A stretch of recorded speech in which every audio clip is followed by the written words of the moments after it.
Happy Ibon mga kapakpak ko. Ayun o. Isa sa mga pangarap natin. Uy. Oy, again, syempre good morning kapakpak ko.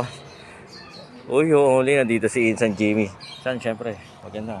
Pawak naman. Uy, kitang-kita. Kita ba tayo? Kita ba ako, San? Uy, good morning mga kapakpak. Good news, meron tayong delivery ngayon.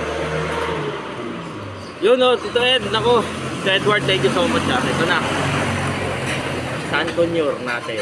Napakaganda, napakalupit. Oh. Ano masasabi mo, San? Makulay siya, makulay. Oo, so DNA kakinhin na to, 3 years old. So available yan sa Dan Cebunan.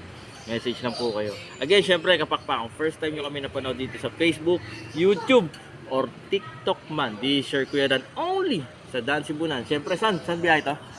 Cavite, General Cavite na Trias. naman, syempre, tropa natin yun, si Tito Ed. Tito Ed, maraming salamat sa walang sawang pagtitiwala sa Dan Cebunan. Yun, napakaganda. Ano masasabi mo, San? Diba? At syempre, San, ito, hindi natin kakalimutan. Oy, back to back fail follow. Tito Ed, thank you so much. Yun, Isa sa mga pinakamaganda talagang alagaan ito mga San Conyor. Ito, solid. At sarap sa tenga.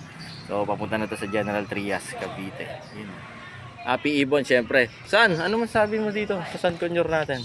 Goods na goods. Oh, again, syempre, located tayo sa 37 Consuelo Street, Marulas, Valenzuela City. Pwede kayo dumapo rito from Monday to Saturday, 8 a.m. hanggang 8 p.m. ng gabi. Like nyo na rin, kapakpak, yung mga online store natin. Diba? Yung TikTok, yung Lazada, pati yung Shopee account natin nasa taas ng caption. Syempre, San? Yung lagi natin siya nasabi. Masaya ang buhay pag may ibon sa bahay. Life is happy. With Berdato. Yada sa lata. Back to back, San Antonio.